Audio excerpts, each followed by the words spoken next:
اعوذ باللہ من الشیطان الرجیم بسم اللہ الرحمن الرحیم رب اشرح لی صدری ویسر لی امری واحلل عقدۃ من لسانی یفقہوا قولی رب زدنی علما۔ السلام علیکم ورحمۃ اللہ وبرکاتہ۔ غم نہ کریں شارٹ سیریز کلپ نمبر 14۔ اگر آج بات شروع کرنے سے پہلے ایک سوال آپ سے کیا جائے کہ آپ کے نزدیک اس دنیا میں سب سے اہم چیز کیا ہے، یا ہم کہہ سکتے ہیں کہ آپ کس چیز کو اپنی زندگی سے تعبیر کرتے ہیں؟ اگر مائیں ہیں تو ان کا جواب ہوگا کہ ہماری اولاد ہی ہماری زندگی ہے۔ اگر اولاد ہیں تو ان کا جواب ہوگا کہ ہمارے پیرنٹس ہماری زندگی ہیں۔ اگر کوئی کیریئر اورینٹڈ ہے تو اس کا کیریئر، اس کا اچھا اور برائٹ فیوچر ہی اس کی زندگی ہوگا۔ اگر کوئی دولت کا پجاری ہے تو اس کا آنسر ہوگا کہ دولت ہی میری زندگی ہے۔ اگر کوئی حسن کا پجاری ہے تو اس کا آنسر ہوگا کہ حسن اور خوبصورتی ہی میری زندگی ہے۔ اور اگر کسی کے نزدیک بس صرف کھانا پینا اور اچھا پہننا ہی سب کچھ ہے تو اس کا آنسر ہوگا کہ اچھا کھانا اور پینا ہی حقیقت میں زندگی ہے۔ لیکن رائٹر کہتے ہیں کہ ان کے نزدیک اور حقیقت میں ایمان ہی زندگی ہے۔ کیا آپ سمجھتے ہیں کہ دولت سے محروم، اولاد سے محروم یا زندگی کی آلائشوں سے محروم لوگ بد نصیب ہیں؟ نہیں، بلکہ در حقیقت بد نصیب وہ ہیں جو نور ایمان سے محروم ہیں، جن کے پاس یقین کی دولت نہیں۔ وہ ہمیشہ نامرادی، ذلت اور غیظ و غضب کا شکار رہتے ہیں۔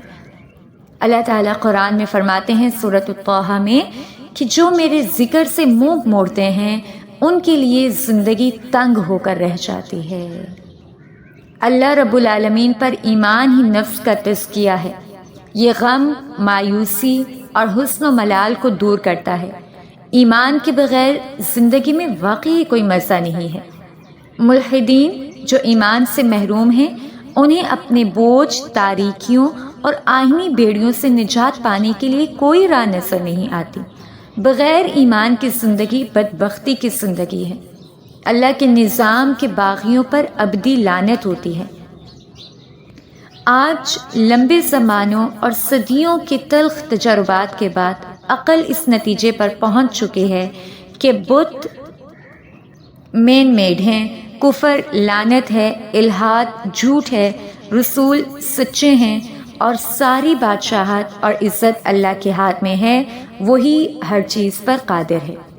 جتنا آپ کا یہ ایمان قوی یا کمزور، گرم یا سرد ہوگا، اتنی ہی آپ کو خوشبختی، سکینت اور راحت حاصل ہوگی۔ اللہ تعالیٰ قرآن میں فرماتے ہیں جو شخص بھی نیک عمل کرے، خواہ وہ مرد ہو یا عورت، اسے ہم دنیا میں پاکیزہ زندگی بسر کرائیں گے اور آخرت میں ایسے لوگوں کو ان کے بہترین اعمال کے مطابق ہی بدلہ جنت کی صورت میں دیں گے۔ اچھی زندگی اس کے علاوہ اور کیا ہے کہ ان کے دلوں میں استقرار اور سکون ہوگا۔ اللہ کی محبت سے ان کے دل سرشار ہوں گے، ان کے ضمیر انحراف سے پاک ہوں گے اور ان کے اعصاب حادثات کے وقت پر سکون میں ہوں گے۔ وہ قضاء و قدر پر راضی ہوں گے کیونکہ وہ اللہ کو رب، اسلام کو دین اور محمد صلی اللہ علیہ وسلم کو نبی اور رسول مان چکے ہیں۔ تو اس لیے اللہ تعالیٰ سے دعا کرنی ہے اور ہمیشہ کرتے رہنا ہے، اللہم زیننا بزینت الایمان، کہ اللہ مجھے ایمان کی زینت سے مزین کر دیں۔ میری جولری میرا ایمان ہونا چاہیے۔ ایمان سے شخصیت میں جتنا نکھار اور خوبصورتی آتی ہے وہ کسی اور چیز سے نہیں آتی۔ اس لیے اپنے آپ کو ایمان کی جولری سے بیوٹیفائی کیجیے اور اس کے لیے بھی اللہ سے دعا مانگے کہ اللہ ایمان کی لذت نصیب فرمائے، ایمان کو ہمارے دلوں میں بھر دیں، کیونکہ حقیقی سکون اور حقیقی پرسکون دل وہی ہے جس دل میں ایمان موجود ہوگا۔ اگلا ٹاپک ہے شہد ضرور لیجئے لیکن چھتا مت توڑیے۔ یاد رکھیے نرمی جس چیز میں بھی ہوگی اسے زینت دے گی، اور جس چیز سے نکال لی جائے گی اس میں عیب پیدا ہو جائے گا۔ اور آپ کو یاد ہوگا کہ یہ حدیث بھی ہے، صحیح مسلم میں انہی الفاظ میں حدیث بھی موجود ہے، گفتگو میں نرمی، چہرے پر مسکراہٹ اور گفتگو کے وقت اچھی بات، یہ وہ بہترین اوصاف ہیں جو خوش نصیبوں ہی کے حصے میں آتے ہیں، اور یہی مومنوں کی صفات ہے۔ ان کی مثال ایسی ہے جیسے شہد کی مکھی پاکیزہ چیزیں کھا کر پاک چیز بناتی ہے، وہ پھول پر بیٹھتی ہے اور اسے چوستی ضرور ہے لیکن اسے توڑتی نہیں ہے۔ رسول اللہ صلی اللہ علیہ وسلم فرماتے ہیں، صحیح مسلم میں حدیث ہے کہ نرمی سے اللہ تعالیٰ وہ چیز دے دیتے ہیں جو سختی سے نہیں ملتی۔ نرم مزاج والوں کا لوگ ویلکم کرتے ہیں، نگاہیں انہیں دیکھتی ہیں، دل ان کی طرف مائل ہوتے ہیں اور روحیں انہیں سلام کرتی ہیں۔ وجہ یہ ہے کہ ان کا مزاج، گفتگو، لین دین اور خرید و فروخت ہر جگہ انہیں محبوب بنا دیتا ہے۔ دوست بنانا ایک فن ہے، ایک آرٹ ہے۔ اچھے لوگ اس سے اچھی طرح واقف ہوتے ہیں۔ اس قسم کے لوگوں کا اپنا اخلاقی دستور ہوتا ہے جو اس آیت پر مبنی ہے، سورہ حامیم السجدہ میں، کہ برائی کا جواب بھلائی سے دو۔ اس صورت میں آپ کے اور جس کے درمیان عداوت ہے وہ ایسا ہو جائے گا جیسے آپ کا کوئی دلی دوست۔ یہ وہ لوگ ہوتے ہیں جو اپنے جذبے پر خوش اور سیٹسفائیڈ ہوتے ہیں۔ یہ بردباری اور درگزر کی صفات سے بغض اور حسد کو دفن کر دیتے ہیں، اپنے ساتھ ہونے والی برائی کو بھول جاتے ہیں، بھلائی کو یاد رکھتے ہیں، اور گندے اور چبھتے جملوں کی طرف وہ کان ہی نہیں دھرتے۔ اس لیے وہ خود بھی آرام سے رہتے ہیں اور لوگ بھی ان کی طرف سے پرسکون رہتے ہیں۔ رسول اللہ صلی اللہ علیہ وسلم نے فرمایا کہ مسلمان تو وہ ہے جس کی زبان اور ہاتھوں سے دوسرے محفوظ ہوں۔ مومن وہ ہے کہ لوگ اپنی جانوں اور مالوں پر اس سے مطمئن ہوں۔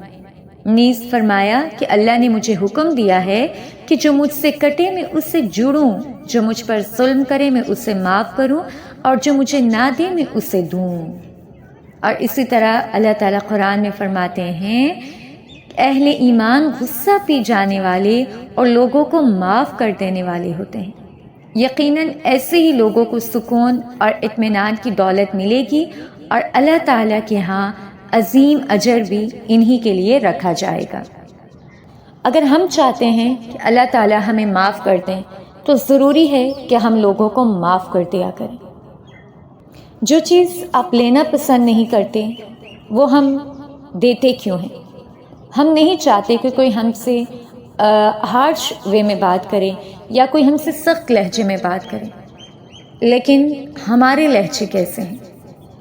کیا ہماری مسکراہٹیں صرف انہی تک محدود ہیں جن سے ہمارے مفاد وابستہ ہیں یا جن سے ہمیں فائدہ پہنچتا ہے؟ ہمارے نرم لہجے صرف انہی کے لیے ہیں جو ہمارے محبوب ہیں؟ اس سنت کو کون زندہ کرے گا؟ ہم ماشاءاللہ دوسری بہت سی سنتوں پر عمل کرتے ہیں، لیکن یہ بھی سیرت کا ہی ایک پارٹ ہے۔ رسول اللہ جو آپ سے کٹتا تھا آپ اس سے جڑتے تھے، جو آپ سے دور ہوتا تھا آپ اس کے قریب ہوتے تھے، جو آپ پہ ظلم کرتا تھا آپ اس کو معاف کرتے تھے۔ لیکن ہمارے اندر یہ ظرف کب پیدا ہوگا؟ اور یاد رکھیے گا، جو ہم دیتے ہیں وہی ہم لیتے ہیں۔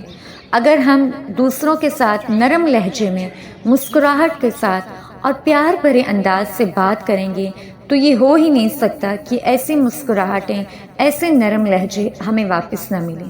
ہاں، اس دنیا میں شاید نہ ملیں، لیکن آخرت میں، جنت کی صورت میں تو ضرور ملے گا۔ اس لیے please be kind to everyone. لوگوں کے دل جیتنے ہیں تو نرمی سے جیتیں، محبت سے جیتیں، اچھی مسکراہٹ کے ساتھ جیتیں، کیونکہ کہا جاتا ہے محبت فاتح عالم۔ بارک اللہ لی ولکم۔ السلام علیکم ورحمۃ اللہ وبرکاتہ۔